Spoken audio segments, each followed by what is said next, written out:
En fait, il faut comprendre dans ces 3 épisodes que le stress, il n'est pas là pour vous faire du mal. Il est là pour vous prévenir qu'il y a quelque chose à ajuster. Donc c'est simplement un message. Elle a en quelques mois réussi à canaliser ce stress pour se dépenser pendant son heure de sport. Et en fait, ça a changé énormément de choses. Il faut en fait, Julien, ce que tu dis, c'est très juste, je vais rebondir dessus. Il faut essayer à des moments dans la semaine, dans la journée, de revenir comme nos grands-parents vivaient à l'époque. Ah, ça c'est intéressant. Ça c'est très intéressant.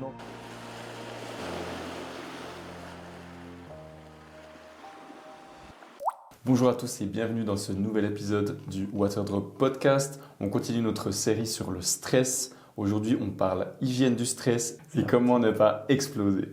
Salut Simon. Hello Julien. Donc aujourd'hui, durant cet épisode, on va terminer avec les micro-rituels qui vont vraiment aider à diminuer cette charge mentale, ce stress quotidien qu'on a dans nos vies. On en a vu à l'épisode 2 que le stress le plus mauvais, c'est le stress chronique. Le stress qui ne vient pas du jour au lendemain, mais le stress qui s'accumule petit à petit, goutte après goutte dans nos vies. C'est un peu comme l'image, je dirais, de l'ordinateur où il y a 50 onglets différents et puis on s'étonne après que l'ordinateur il n'arrive pas à tourner ou qu'il est lent. En fait, ça rame. Et puis nous, c'est exactement la même chose. Si on a plein d'onglets ouverts dans nos têtes, on va avoir du mal justement à être efficace et on va avoir aussi plein de petits éléments de stress qui vont nous déranger. Les parents, ça peut être avec les responsabilités entre le travail et la maison. Les employés, ça peut être avec les projets à mener, à délivrer en temps et en heure.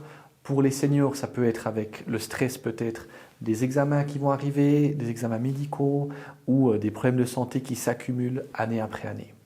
Et ce qu'on va voir maintenant ensemble, c'est comment fermer des boucles. L'expression « fermer des boucles », ça vient en fait de la psychologie cognitive. Et puis pour vous expliquer un peu plus en détail qu'est-ce que c'est, on va voir qu'est-ce que c'est une boucle ouverte. Par exemple, une tâche qui est commencée mais qui n'est pas terminée. C'est une boucle qui est ouverte. Une décision qui n'est pas prise. Un problème qui n'est pas encore résolu. Une conversation en suspens. Un mail auquel on doit répondre. Une inquiétude qu'on n'a pas encore traitée.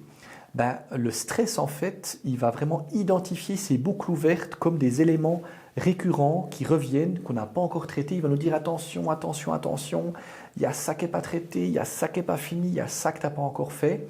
Et ça va en fait augmenter votre niveau de stress global.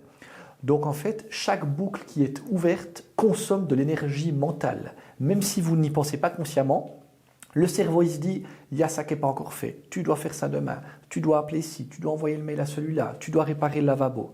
Donc tout le monde comprend, je pense que c'est des boucles ouvertes. Et le but maintenant, comment est-ce qu'on va faire pour les fermer petit à petit? Un tips hyper important, c'est le soir, de se dire, voilà, maintenant je fais une liste de ce que j'ai à faire, de ce que je dois encore régler, et je vais commencer déjà petit à petit à fermer des boucles. Par exemple, je dois écrire un message à mon cousin pour lui souhaiter bonne chance pour son examen, et je le fais tout de suite. Et une fois que c'est fait, la boucle est fermée. Le cerveau se dit, c'est terminé, j'ai réussi à le faire. Par exemple, je dois prendre un rendez-vous avec le pédiatre de mon enfant, je téléphone immédiatement, je prends rendez-vous avec le pédiatre, la boucle est fermée. Le but de fermer ces boucles, c'est de libérer de l'espace.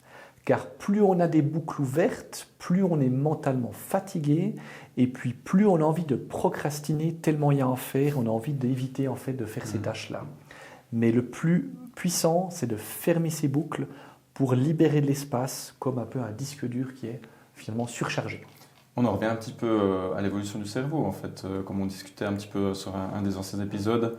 Je pense qu'au départ, vraiment les besoins, c'était manger, dormir, ne pas mourir. Tandis que maintenant, on a 10 000 tâches à faire. Et clairement, le cerveau ne s'est pas adapté extrêmement bien à ça. Donc, si on revient à le minimum de tâches à traiter en même temps, on sera moins stressé du coup. Tu as tout à fait raison, Julien, c'est totalement vrai. C'est que plus on a de choses ouvertes dans le cerveau, plus on a un peu ce disque dur qui rame, qui ralentit, parce qu'il y a tellement de choses ouvertes qu'on va simplement gentiment exploser. Donc de prendre, je dirais, des actions, peut-être même des mini-actions, ranger un papier, ranger la cuisine, débarrasser les cartons du garage, des petites choses qui ne prennent pas trop de temps libèrent de l'espace dans votre cerveau. Et si vous avez de l'espace libéré, vous pouvez avoir plus d'énergie pour faire d'autres choses. Donc hyper important comme une sorte de to-do list, mais de la faire petit à petit, de fermer ces boucles et de libérer de l'espace tous les jours et tous les soirs. Et juste une question, tu parles d'exploser, qu'est-ce que tu entends exactement par exploser? On le sait clairement, quand on a une vie qui est surchargée au niveau des responsabilités, au niveau des échéances, au niveau de la pression qu'on se met, au bout d'un moment, la pression, elle fait quoi? Elle explose et puis on peut partir en dépression grave, en burn-out, et puis le mal, je dirais, du 21e siècle. Donc plus on a de choses à traiter, plus on encombre sa vie de choses qui ne sont pas terminées, donc ces boucles qui ne sont pas encore fermées, plus on a de chances d'imploser tout simplement. D'accord, je comprends. Maintenant, quel est le moment le plus idéal pour fermer ces boucles? Finalement, je dirais que personnellement, ça dépend un peu de votre rythme. Si vous êtes plus du matin, plus du soir, entre 13h et 13h30, ça dépend, je dirais, un peu de votre travail et puis des boucles que vous devez fermer. Certaines boucles, vous pouvez les fermer la journée, parce que vous devez appeler des gens, vous devez prendre des rendez-vous, vous devez envoyer des emails. Et certaines boucles, peut-être les boucles plutôt personnelles, vous pouvez les fermer le soir. Ranger un document, faire de l'ordre dans une pièce, prendre un rendez-vous privé ou simplement lire 3 pages d'un livre. Le soir, généralement, quand on arrive à faire fermer ces boucles-là, ça va calmer notre cerveau. Parce que comme on l'a vu dans l'épisode sur le sommeil, donc le premier épisode du Water Drop Podcast, on a justement aussi parlé que le soir, quand tout est calme, le cerveau va nous ramener tout ce qu'on n'a pas fait, tout ce qu'on a en attente, tout ce qu'on doit encore faire et ça va nous empêcher de dormir. Donc le fait de fermer ces boucles, ça va finalement diminuer un peu cette remontée de stress le soir venu quand tout est calme. Ensuite, un tips que je peux vous donner qui est important, c'est en quelque sorte la micro-pause de 2 minutes. Ça paraît comme ça insignifiant, mais c'est relativement puissant. Quand vous êtes entre 2 séances, entre 2 téléphones, puis que vous commencez à courir, vous avez toujours le niveau de stress qui est très élevé. Simplement de faire une pause, de dire maintenant, je me déconnecte, je prends 2 minutes pour moi, je marche. Si vous pouvez, faites-le dehors. Si vous pouvez le faire dans votre bureau, faites-le dans votre bureau. Mais de faire une déconnexion de 2 minutes avant d'enchaîner une autre tâche va beaucoup vous permettre de diminuer le stress avant d'enchaîner sur la prochaine tâche à faire. Donc on est d'accord que quand tu dis une pause de 2 minutes, on ne parle pas de divertissement. On ne va pas aller scroller pendant 2 minutes. On va éviter justement de surcharger encore son cerveau avec des vidéos sur TikTok, sur YouTube, sur Instagram. On marche simplement, on se déplace et puis on essaye de rien faire pendant ces 2 minutes-là pour faire comme une zone de décompression entre 2 moments stressants. Sauf si c'est notre podcast, là ils ont le droit. Sauf si c'est le podcast, là vous pouvez le consommer sans modération, tu as tout à fait raison, bien joué. Et puis un tips aussi très important, souvent dans cette vie qui est très remplie que nous avons à l'heure actuelle, souvent on s'oublie. On fait beaucoup pour le travail, beaucoup pour ses enfants, beaucoup pour ses amis, beaucoup pour son conjoint, mais souvent on s'oublie soi-même. Rappelez-vous ce qui vous fait plaisir, ce que vous aimez faire, qui vous fait du bien. Et puis une fois par semaine, vous bloquez vraiment du temps dans l'agenda, vous mettez vraiment quelque chose qui est non négociable pour faire votre moment plaisir à vous. Que ce soit du sport, une balade, écouter de la musique, faire un bricolage, jardiner, faire un dessin, que sais-je. Mais vraiment, obligez-vous à prendre du temps aussi pour vous. Vous en donnez déjà assez aux autres et ce moment pour vous va vraiment vous permettre de vous calmer, de vous recentrer et de diminuer fortement tout le bruit ambiant et tout le stress qu'il y a autour de vous. Oui, je suis tout à fait d'accord. Et spécialement aussi des marches en nature, des marches en forêt, c'est des choses qui sont extrêmement efficaces pour réduire le niveau de stress. Il faut en fait, Julien, ce que tu dis, c'est très juste, je vais rebondir dessus.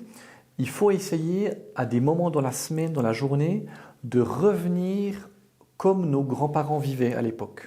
Ah, ça c'est intéressant. Ça c'est très intéressant. On en parle aussi des fois avec la nourriture. Peut-être qu'on fera un podcast sur la nutrition, mais c'est vrai que nos grands-parents à l'époque, or certes, travaillaient peut-être plus durement que nous, dans des conditions plus difficiles, mais ils avaient beaucoup moins de boucles ouvertes. Ils avaient leur travail, la maison, puis après la partie privée. Mais nous, avec les notifications, avec les téléphones, avec la technologie, on est tout le temps sollicité aussi avec le marketing, avec la télévision, ou dès qu'on se balade dans une ville, il y a des panneaux partout.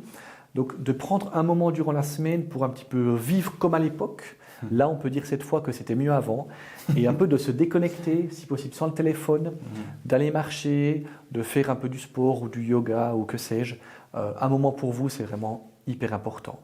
En fait, il faut comprendre dans ces 3 épisodes que le stress, il n'est pas là pour vous faire du mal. Il est là pour vous prévenir qu'il y a quelque chose à ajuster. Donc c'est simplement un message.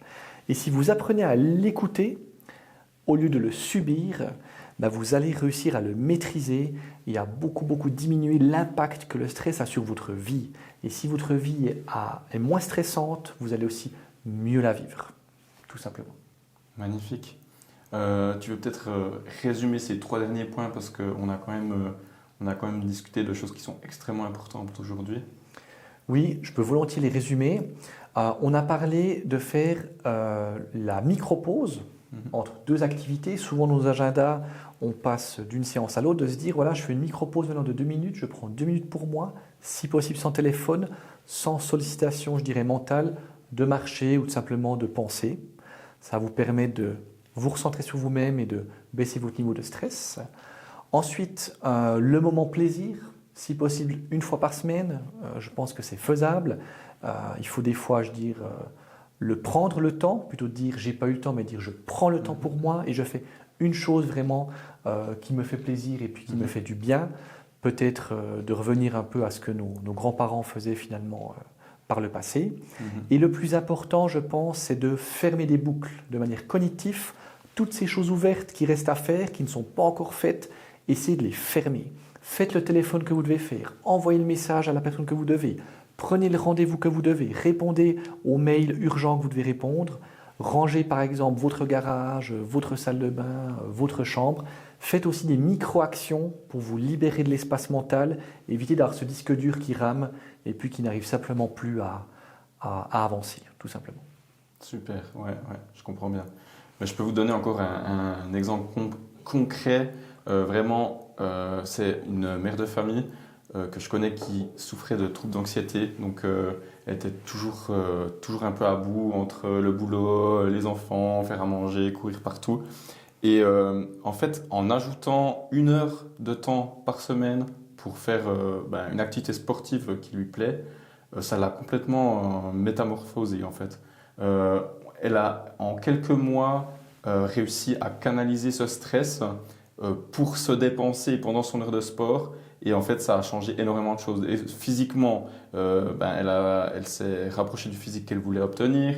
Du coup, elle se sentait mieux dans sa peau. Elle était plus à l'aise pour faire les tâches qui la stressaient, attaquer, aller de l'avant. Et puis, en fait, cette petite heure dont on parle, qu'elle a choisi de dédier à elle, à améliorer en fait sa situation et la situation des autres autour d'elle, étant donné qu'elle était moins stressée, meilleur contact avec les enfants, meilleur contact au boulot, avec son mari, etc. Donc vraiment, on ne vous donne pas des tips trouvés sur ChatGPT en l'air, entre guillemets, c'est vraiment des actions concrètes que vous pouvez mettre en place pour améliorer votre vie. Merci Julien pour ce dernier épisode. J'espère que ça vous a plu en tout cas, que ça a pu vraiment vous amener une plus-value importante. Et puis surtout, mettez-nous des commentaires, dites-nous ce que vous en pensez. C'est un peu les prémices du Waterdrop Podcast. Il y aura encore beaucoup d'autres épisodes qui vont suivre. On a encore plein d'idées. On a envie de vous partager plein de choses pour que vous ayez une vie plus facile, que vous compreniez les choses, comment elles fonctionnent et que vous puissiez vraiment vous épanouir dans votre vie. Donc mettez des commentaires et on va aussi s'adapter à vos besoins pour vraiment vous apporter les épisodes avec la meilleure valeur ajoutée et faire en sorte que vous puissiez vivre une meilleure vie, tout simplement. C'est vraiment notre but. Merci en tout cas à vous. Merci. Take care. Bye.